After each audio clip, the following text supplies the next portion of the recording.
Can you hear me now? I hope it's a yes. Sorry about yesterday. Hello, everyone. Wave meteorologist Brian Good on this Wednesday. And we had a first round of snow that took place this morning. Now we're waiting for this second round. So that's going to be our main focal point, will be on the snow showers. And of course, we're going to go through the board in a second and see what chances we have coming our way down the pipe here. All right. As always, you guys can comment on the social media side, Twitch, Twitter, as well as YouTube and Facebook. If you're watching on the streaming side, then obviously you're not able to see the comments, but I'll try to refer to them as much as I can. All right. Everyone can hear me today. So I'm glad. All right. Don't ask what happened. It's a long story. It has nothing to do with me, so it wasn't my fault, which is good. Okay. Let's get into the snowboard. It's always a fun spot, all right?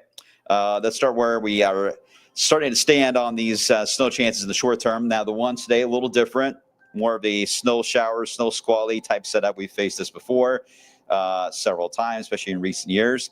Light snow, which is trying to sneak in on the data here for Thursday daytime, and I'm pointing to you, Indiana, for that potential. And then as we get into next weekend, not the one upcoming, but the one after, that's when we could get a rain or snow setup. It's important because I do think that one may be the key to what happens for Christmas. All right, I'll explain on that as well coming up in just a few. All right, let's get you outside where we've got a beautiful setup right now there at Kentucky Canyon. Boy, they really stepped it up, right? All the lights for the holiday setup they have out there. It's and the actual snow tubing you can do out there. Pretty nice, pretty awesome. They're able to do that.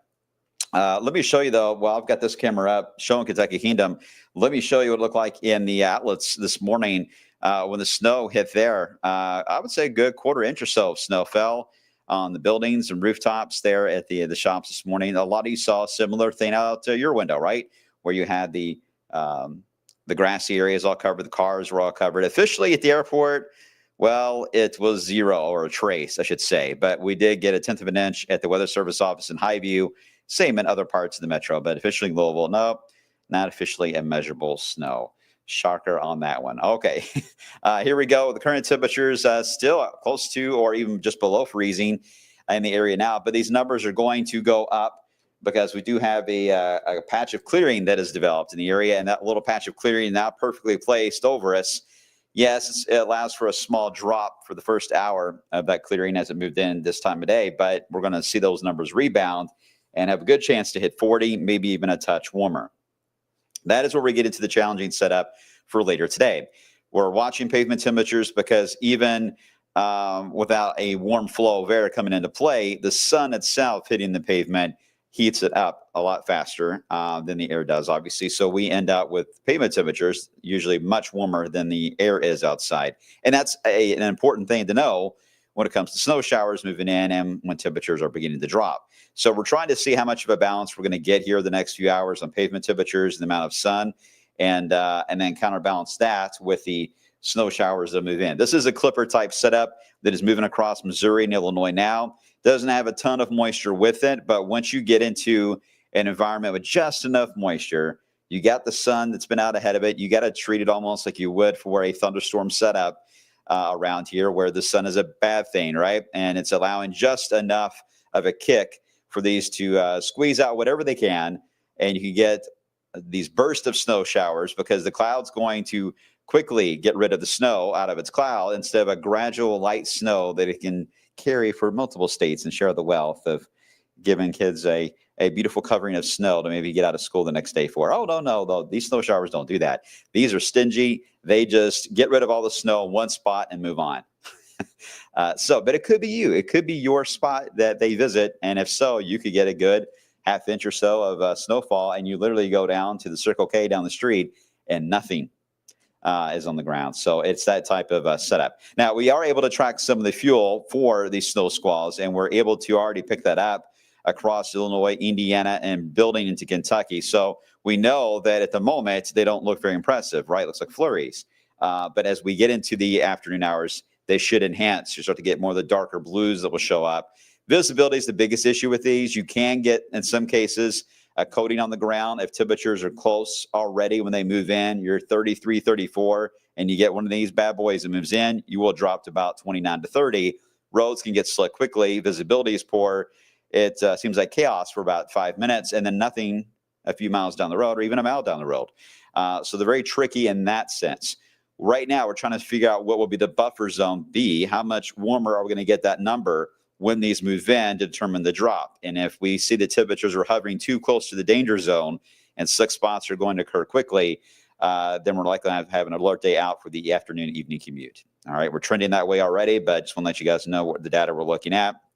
If it looks like a lot of this will melt on contact, and I do think that will be the case, the second step we got to figure out is, will the wind, which will be strong as well, be enough to dry the roads out to keep the slick spot machine calm for the rest of the overnight hours. As far as snowfall goes, I'll show you that in a second on amounts. Here it is on the modeling. Take a look at this. Again, go hour by hour. You can see we've got temperatures, again, pushing around 40. I think we'll overachieve. We usually do in this scenario.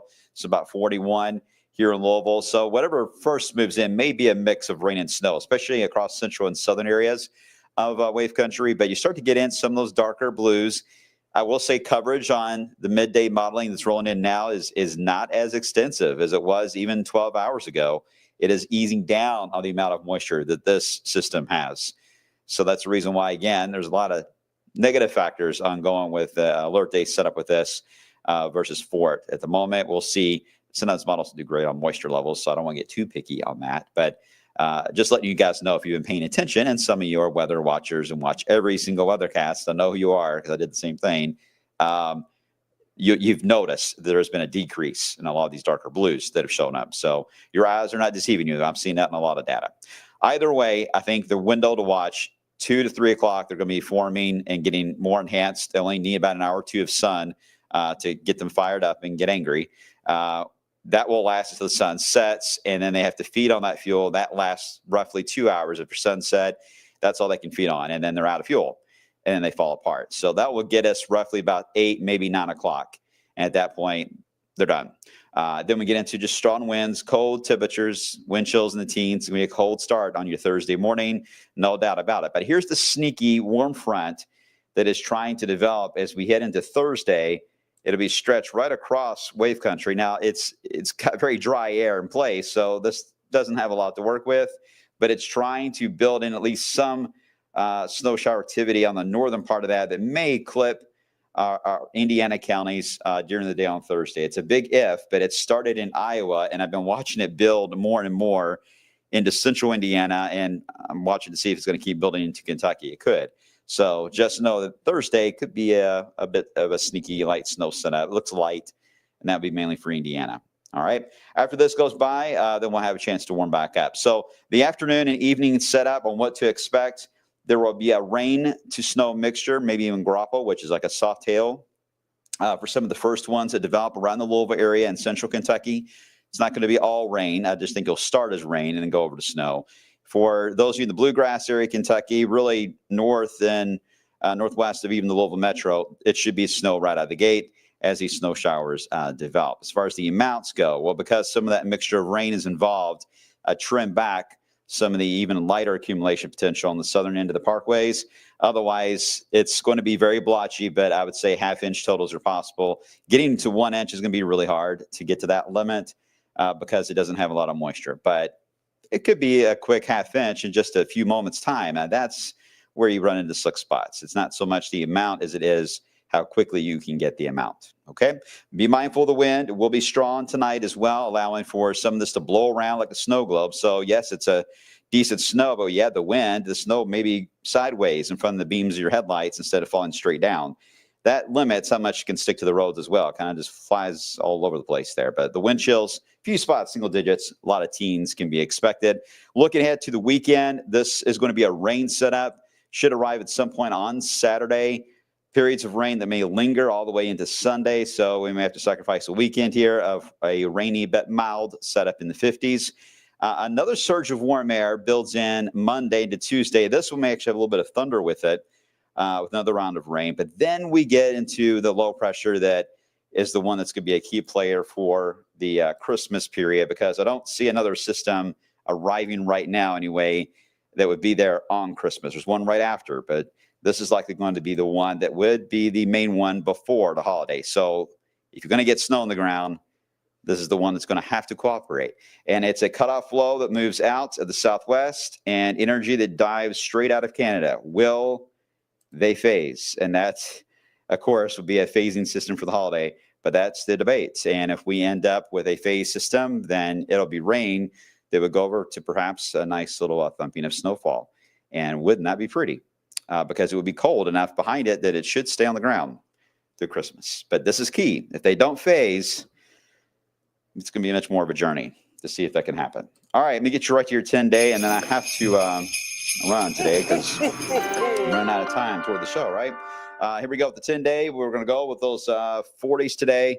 Again, we'll watch these snow showers, snow squalls. Don't be surprised if we have an alert day out this afternoon for visibility and slick spots. But I think you guys are fully aware that's been the case with this for several days now. So this is not anything shocking, right? We'll watch the Thursday potential. Otherwise, just a rainy weekend.